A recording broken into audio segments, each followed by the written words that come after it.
Hello again. It is Crew Call here on the Motor Racing Network, taking you into the garage area and talking to the folks that make the race cars go around in circles. Steve Post, pit reporter for Motor Racing Network, joined by 25-time and championship-winning crew chief Todd Gordon. Hello, Todd. How are you? I'm great. Great. A great weekend of racing. Hey, did you ever think that you'd see a whole rear end housing come out of a truck? No. I was out and about. I did a sprint car weekend. Okay, so when I'm on sprint car weekends, I'm kind of in my own little world, and I saw the first thing I saw was a meme, and I'm like, well, when you see a meme that good, it's like, I've got to find out what in the world's going on. No, I can't even imagine what the deal was there. Dug a little bit into that, but the truck arms broke right in front of the U-bolt. So the truck arms broke. Yeah, when we talk about the rear suspensions of these, they're like the rear suspensions are two I-beams. Yeah. 3-inch tall, 2-inch wide, 1/8 inch material. And we call them truck arms because they're like 1960s truck geometry. Yeah. It's two swing arms with springs in the back. But I got to believe that wheel hop.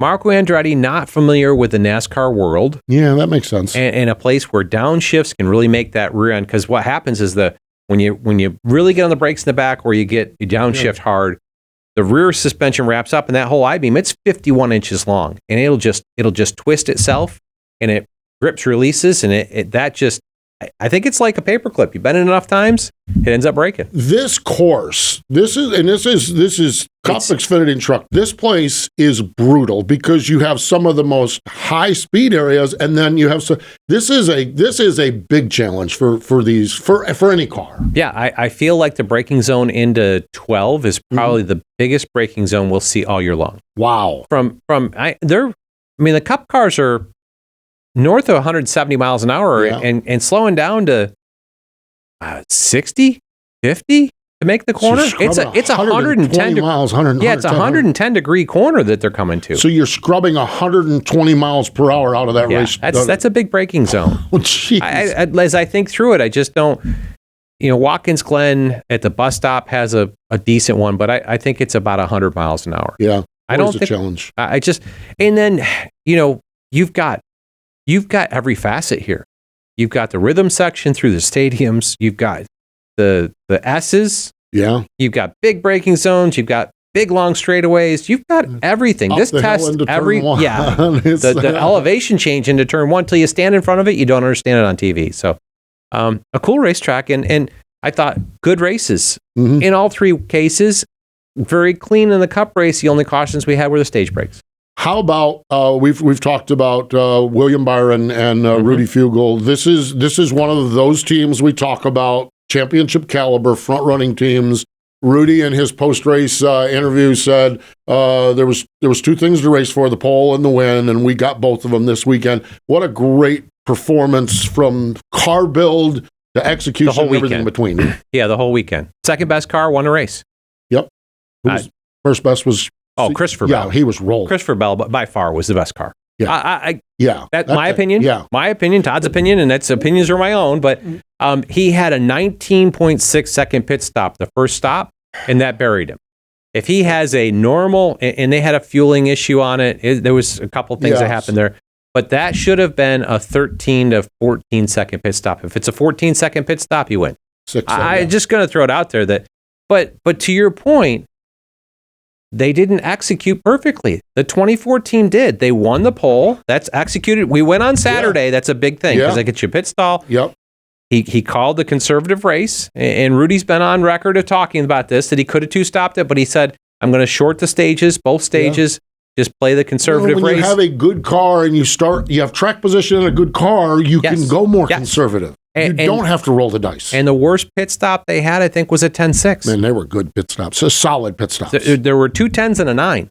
Yeah. And they're taking fuel. I mean, it's like that last 10.3 that they had was fuel. They waited a little bit on fuel. So the pit crew executed, the car build executed, the qualifying executed, and they ended up winning the race. I don't want to discount. I think they were the second best car. Right. They didn't factor. They were the second best car by far. I just thought the 20 car speed. Christopher Bell drove a phenomenal race outside of not executing on pit road. Yep. That is what it boils down to. Really, truly is. Great run. What in the wide world of sports is going on with the Fords, Todd? Ooh, yeah. Is it? How far are we into panic time?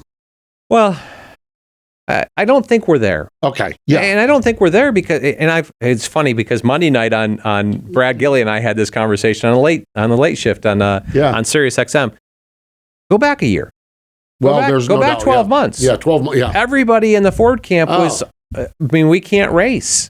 Yeah, hair was on fire. What manufacturer won a championship? Yeah. When Blaney goes and wins the Coke 600, and then the RFK guys get rolling in the middle of the year, and then Blaney got rolling at the end of the year. Yes. So, yeah, I think it's fascinating to me because, 2023 is the reason your hair probably should not be on fire. And that's the piece you're looking back at. And it's recent history. So, do they have work to do? Yes, they do. Do they have people that are capable of doing the work? I think when you look at the three major organizations, Team Penske, RFK, Stewart-Haas, I think they're all capable of doing that. And I mean, Ryan Blaney's had decent runs. Yeah.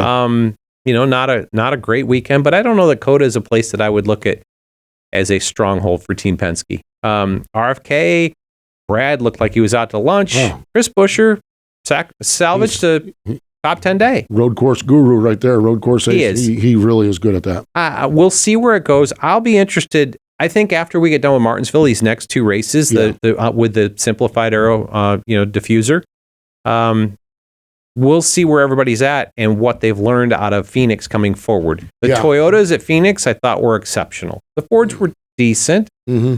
The Chevrolets were off. Now it'll be interesting to see how that comes back. I don't think we're quite at panic mode, but I do think everybody understands there's work to do. I think the next three races I think the next two are fascinating because the short tracks, and then we go to another intermediate with Texas. To me, once we clear Texas, okay, let's see where we're at here now because we've got a couple of everything now. One road course, but a couple of everything else. Well, you've taken the data point of Vegas, and now the new body styles, the Camry XSE, who I thought showed potential at Vegas, but didn't really have all of it because I don't think they had it all sorted out. Now they've had a data point to sort that back out. It'll be interesting to see how the Ford and Toyota stack up with the Chevrolet going to Texas. Yep. Like to go to this part of the segment and give an attaboy or two. Attaboy to AJ Allmendinger and Travis Mack up at sixth place finish. You expect to go to COTA and places like that and win races with AJ. They were solid, strong. They were six. They had to be sixth place all day long. You say that, but Travis Mack was doing SVG's car. Oh, okay. Right? AJ was in the 13. He was in the 13, that's right. Had the wrong, that's right. You just go back to thinking that it's that, but we had SVG and AJ. I think both were competitive there, but... Yeah, SVG, when you lose first gear, you're along for the ride then. You know who else I want to give an added boy to is Alex Bowman, putting his second top five race together. I think that program, Blake and he are doing a good job of just getting themselves back on track to where they need to be. Yep, and we are going to talk to Blake today on the show. Blake is our guest on the show. Other winners down at COTA, NASCAR Craftsman Truck Series. Corey Heim picked up the win, and Scott Zipadelli, 19 wins in the Truck Series. He's a rock star over there. He really is, with a lot of different drivers. And they did a great job. They didn't win the pole. What Corey talked about, he thinks he can get better. He did a good job and ended up, I think Connor Zilich won the pole, but didn't quite have the pace at the end of the race that Corey did. Corey and Scott, great pairing. Yes, it is. NASCAR Xfinity Series, Kyle Larson picked up the win. A great race, a great recovery, or that team really picked him up and lay him down. Greg Ives, how about this? I love this. We love Greg Ives. We chatted with him last year on the show. He's just one of the really good guys. His 20th anniversary with Hendrick Motorsports was on Saturday, and he got to celebrate it in Victory Lane. That's not a bad way to celebrate your 20th anniversary. That's pretty awesome. Pretty awesome. Glad for Greg in that situation. They survived, and it was another one of those COTA races where you got, Big Country pushed SVG down into turn one. I don't know how he didn't expect to get it back. He did. Yeah, exactly. Kyle Larson took advantage of it. Yes, absolutely. Kyle Larson is sitting there in third place saying, all right, boys. Yeah. Watch this. Yeah. Where are you? The only thing I need to know is where are you guys going to do Which way are you going to wreck? Which way are you going to wreck? Exactly. Great stuff. So congratulations to Greg Ives and Scott Zipadelli also getting wins. As I mentioned, Blake Harris from over at Hendrick Motorsports. He joins us here on Crew Call next. Welcome back. It is Crew Call here on the Motor Racing Network. As we talked about in our opening segment, let's go to the Zoom line. Joining us from Hendrick Motorsports, crew chief on that Ally Chevrolet Camaro for Alex Bowman. Blake Harris joins us. Hello, Blake. How are you? Doing well. How about you guys? We are fantastic. We're fantastic. Todd and I are living our lives in radio land. You're living your life in NASCAR land, where you've got 2 straight fourth-place finishes. Let's talk a little bit about the performance and just where you guys are at with a little momentum as we roll into this portion of the season. Yeah, like you mentioned, the last couple of weeks, certainly happy with us being able to put some finishes together. Felt like we went a few weeks there, we couldn't buy a break, and I don't know that we've had anything maybe handed to us the last couple of weeks by any means, but we've been able to execute, especially late in the race, and kind of get ourselves up in the mix. So really excited about that. That was bringing home our 3rd top 5 of the year. It's a big deal for us, and just continue to try to build on the momentum we've got right now. You kind of worked your way forward methodically. It seemed like at COTA, kind of just. And I expected Alex. Alex is one that's always been there at the end. In the last pit cycle, you were the first of the top 10 cars. I would say the first of the competitive cars to come to pit road. What was it? Lap 44, I think it was. Was that close on fuel? Did you have to save to make it from there? A couple of Stuart Haas guys, I think, came earlier than you, but ran on the last lap. Yeah, just talking about that entire stint, right, and how our race happened. We didn't execute and get the lap that we wanted in qualifying, and had to start 17th. And at that point, I knew for us, I felt through practice, really both practices, that we had raw speed.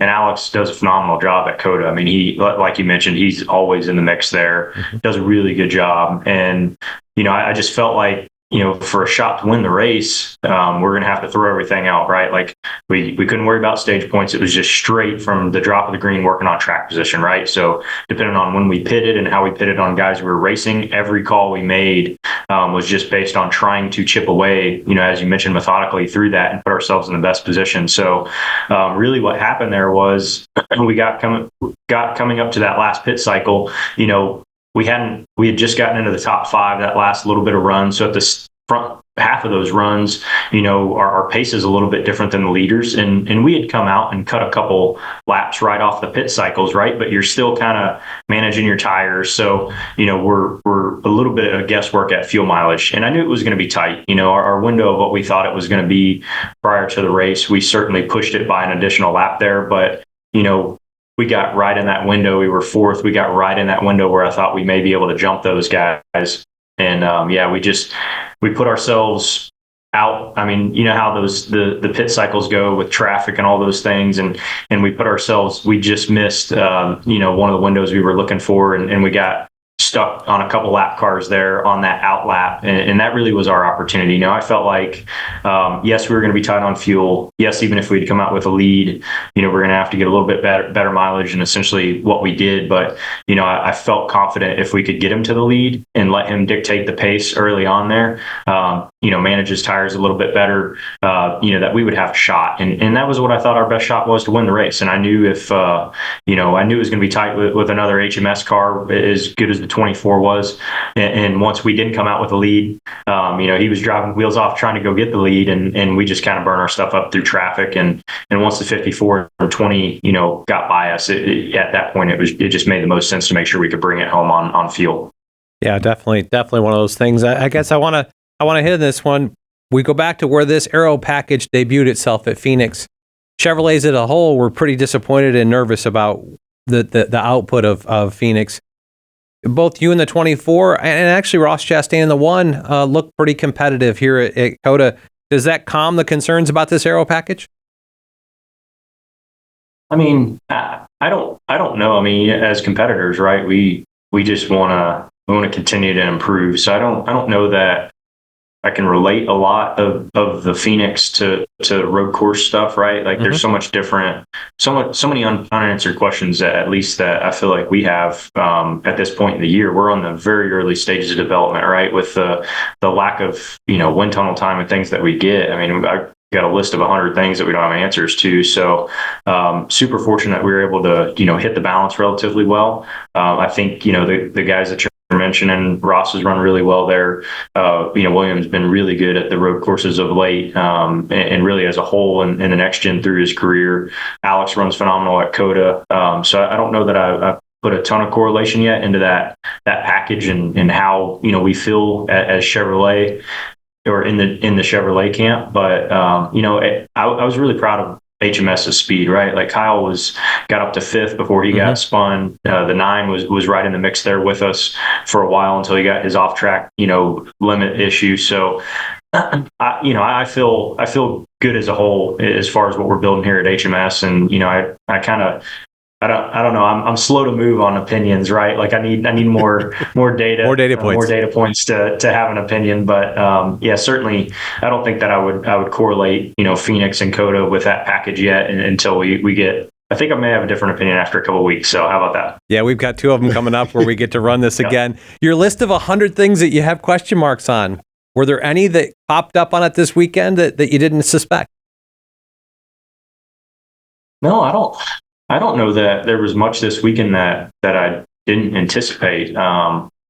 Short of our qualifying performance, I certainly didn't anticipate it to be that bad. Alex has qualified really well, and I knew that was going to be, a challenge for us on race day to kind of overcome all of that. You need to be in the mix and running at that top 5 pace the whole race to kind of dial in and tune in your car to know what you need. And we really had limited amount of laps that we had, clear track, clean track, fresh tires, the pace that we needed to run. So that was really my only surprise. I think, COTA is super challenging. I mean, I don't know how much you guys talk about it throughout the week leading up, but it's taxing. There's a lot going on there, right? Like, I mean, we've got the edginess of all the high speed corners. You've got, some of the biggest brake zones that we see. You're doing that every lap, and then the real technical course through the stadium. Like there's just so much different things that you need to go right. So I just kind of assume chaos when we go there always. So when it's not complete chaos the whole time, then maybe I feel a little bit better about it. But yeah, I think, aero package specifically, I think maybe there's some of the things that you're alluding to. I expected the brake zones to be a big deal, right? There should be, less overall aero load on these cars. And I don't know that any of us were super comfortable or happy with, how these cars perform in the brake zone anyways at a place like that, already that challenging. So to peel some downforce off and some of the changes with the repaves, I think it fell right in line with kind of what we anticipated. Fascinating stuff, that's for sure. Blake, last year, a year ago, you were leading the point standings, and Alex had his broken back, and obviously the season went off the rails. How do you feel 6 races in now? And are you guys totally back? Are you getting back? Are you climbing back in? Where are you guys at now compared to where you were at a year ago with you and Alex on this 48 car? Yeah, I'll kind of step through our season, really. I mean, we've only had 6 races, right? I mean, LA, I thought we had a relatively decent weekend, executed well. We had some short track stuff that we were trying to answer there that I think we did, that hopefully we can apply moving forward to some of the short tracks. Daytona, short of a couple feet, almost perfect there, right? Yeah. And really just as a whole company, super pumped about what we were able to do with our super speedway program there. Mm-hmm. And then when you move on to, Atlanta, we crashed in that first couple of laps, and Vegas, we had some things we fought in the race that set us back into the race and didn't let us get the finishes. And then same thing at Phoenix. We drove up into the top 10, and that last weird pit cycle, didn't get us to the finish that I think we deserved. So I think from an overall, picture of how is this year going to last year, well, last year at this point, we were leading points and we had some more consistent finishes. But I just think the resilience of these guys to come off of Vegas and Phoenix, with every right probably to be down and feel like we're not doing it and not getting what we deserve, or from, getting the effort that we put in out of it. And, just to come rebound at Bristol with the chaos of that race and come back and have a solid top 5 finish, and then really, have a good execution last weekend to put us right in the mix. I'm really happy with how those guys reacted to that and how the team is. And, I try to stay pretty steady as it goes, right? Regardless how good or bad the weekend went before, we know we got ahead of us this next weekend. We're focused on that, and that's a big deal. So I don't know about grades or how it is this year to last year, but as far as, where Alex is at, where the team is, man, we're putting a lot of work in. I'm really excited about where he's at right now, physically and mentally, and all of us, man. I think we needed a couple shots in the arm, a couple good finishes to just kind of solidify all the work that we're putting in, right? Because you like to see that. So looking forward to carrying that into Richmond. You brought up the challenges of Bristol, tire-wise. There was an unanticipated wear. And I think Richmond, are we to a thicker tread gauge tire going to Richmond, much like the Martinsville tire? Or what your thoughts on kind of the whole tire situation from Bristol coming forward? Yeah, I'm probably a little partial to Bristol now, right, with how we finished and how we ran, and maybe that's just the pure chaos of the race based on last weekend in Bristol. I'm starting to think that's one of Alex's strengths. So I think we just need to keep it chaotic around him and let him go to work. But I didn't hate that. I know we certainly love to find a little bit happy medium, I'm sure, right? Like we don't want to have to fit in 20, 30 laps, but we adapt, right? Like we've got a better idea of what we needed throughout that race. And, that kind of showed in stage 3 with everybody adjusting and the teams adjusting. And we went 60, 70 laps when we needed to. And I don't have a problem with that. I think when we know just a slightly know going into the race, that's what we're going to be fighting against, we can adjust accordingly, right? So, certainly hope we don't overreact on any of that, and we kind of step through whatever it is that we need. And I think it ended up being a bad race there at the end. And Richmond, one of those that's had a little bit more tire wear in general. And I like to see those races where there's a little bit of tire management, and you got some guys coming and going throughout the race. And I think my guy is one of the best at it. Honestly, he does a phenomenal job when it comes to that, and we're really good on those runs where long run speed's important, tire management. So certainly looking forward to see if we can apply that to Richmond as well. Yeah, and as you look at Richmond, I guess pit strategy has played. It's been one of those where that last segment seems like it could be 2 stop, could be 1 stop. There might be different things. Now we go as a spring race at night, going to be cooler. How does that affect what you anticipate? Yeah, I would anticipate that that would probably lean you more towards that 1 stop at the end. But certainly we'll see what the degradation looks like throughout the race and how our cars are handling. But what's interesting for Richmond to me is what it looks like at the beginning of the race isn't always what it is at the end, right? Like you'll get those first couple of runs and you're like, man, these things are falling off, and they're going to be terrible in the long run. We're for sure going to need a 2 stop there at the end, and then again, guys get to tune in on their stuff. The drivers go to work on managing their tires through the long run. And, some guys can make that 1 stop work on that. And, I think that would probably, if you look at history on the spring race, gripped up, nighttime, certainly going to be slightly different than what we would see in the fall or really summer now when we run there and it's hot and slick. Blake, I marvel at the level of detail you guys work on, and from an engineering side, what you work on. I heard you talk about coming out in traffic at COTA. I heard your cohort, Rudy Fugel, talk about coming out in traffic with all of these pit stops at Richmond. How can you project that? How much energy and engineering goes into that, trying to determine coming off from pit road on a race like we're going to have Sunday night at Richmond? How much energy do you guys put into something like that? Yeah, a lot. It's all those cycles now, right? And Rudy and I haven't talked about it specifically, but he was in a pretty good spot, and we certainly forced his hand on pitting right on the edge of his fuel window. But for us, we're there to win the race, and we tried to certainly take care of him once we weren't going to be able to get him for the lead. We raced those other guys as hard as we could to hopefully let him get gone enough to bring it home to HMS. But that's all of it now. These cars, the drivers, when you get inside the top 10, top 15, man, all these guys are so talented, and everybody's got similar equipment now. And once we get a full race of kind of getting them tuned in, it's tough to get an edge. And, if that edge is getting out in a little bit clearer traffic than a guy, or being able to jump them on a pit cycle, that's a big step, right? Ultimately the best car is going to have a shot to kind of get up through there, in certain scenarios, depending on how aggressive you are on splitting stints and making all that time up. But, overall, I think that's a big portion of what we do now. It's all, you got to give them the best strategy that you can and give them some clean air. Anytime you can do that, they can typically make it happen.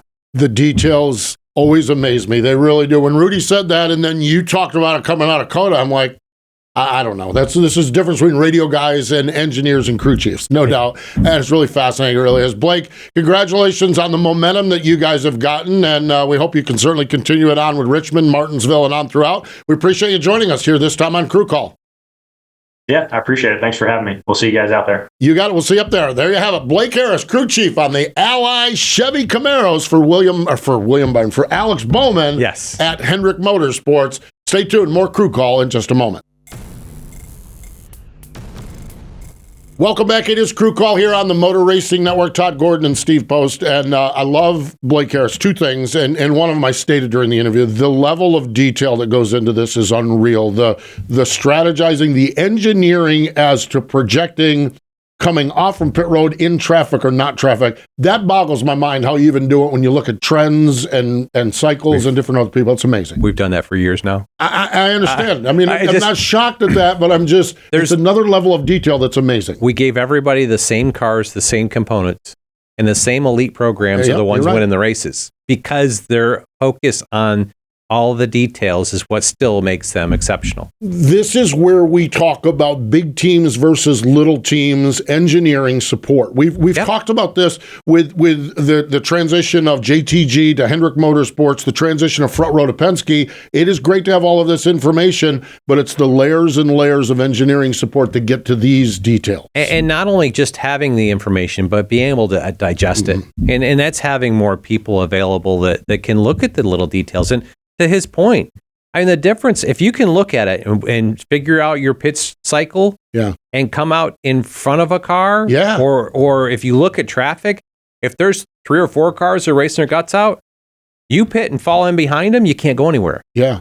So you just, they do these pieces. It's how you have to, you can't leave any stone unturned. You've got to look at everything. And that's what these elite programs do. But put even to the point, it put him in a fuel window position where he was tighter than he wanted to be. But the risk and reward was, I think I can get myself in a better position. Came out with a top 4 finish. Solid day for him. The second thing about Blake is that us radio guys, we're ready to proclaim they're back.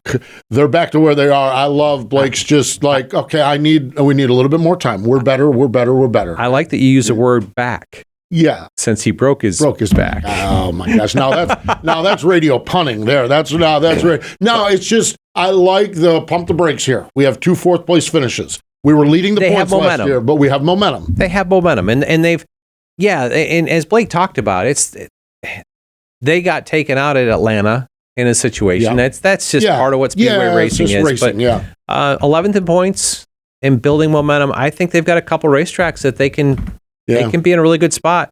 He came out of here with an 8th place finish in the spring race last year at Richmond. So, be interested to see how this weekend works out. It'll be interesting to see if Chevrolet is more competitive at Richmond than they were at Phoenix. As I kind of tried to tie that together, Blake said he wouldn't really take the road course data point and apply it back to Phoenix. So let's see where this lower downforce simple diffuser package is for Chevrolet at Richmond and Martinsville. See what happens. Richmond is always fascinating, though. The strategy, let the strategy begin. Let the games begin with strategy this weekend at Richmond. Yeah, definitely is one of these racetracks that you end up. There is tire lap time fall off. Yeah. So you've got, as we talked with Blake about it, that last piece has been a 1 stop versus 2 stops. We saw a phenomenal race with Denny Hamlin beating William Byron on different strategies, but being a night race, it may lean it one way. But the tire, we'll see where Goodyear comes with that. I think they've made a couple changes. I haven't gotten the breakdown on that yet, so be interested to see where that plays out this weekend. Going to be fun, that is for sure. Always fun going up to the Commonwealth of Virginia, the capital city up at Richmond. We've got a busy weekend up there, and I love it. I love getting back to the racetrack as we will, and we'll get back Friday night with the NASCAR Whelen Modified. Virginia is for racing lovers 150. Love my modifieds. Saturday morning, 10:30 a.m., NASCAR Cup Series practice and qualifying. 1 o'clock Eastern Time, Saturday, the Toyota Care 250 for the NASCAR Xfinity Series. Sunday night, Easter Sunday night, 6 p.m., the Toyota Owners 400 for the NASCAR Cup Series. It'll be a fun weekend, that is for sure, up in Richmond. Always is. Yeah, it will be. It'll be a great weekend to see where things go. I'm going to do what Steve Post usually does, but I'm going to ask you, if you like what we're providing here, like it, subscribe to it, post it on your social media pieces, share the word. Love what we get to do, love the time that these crew chiefs give us, and give you a little more in-depth view of what our whole garage and sport's about. It really is fun. We have a great time with it, that is for sure, and good stuff for sure. Hey, that's going to do it. That's going to put a bow around this one. We again appreciate Blake Harris from over at Hendrick Motorsports joining us here on Crew Call. More important than all of that, though, thank you for joining us this time here on MRN's Crew Call.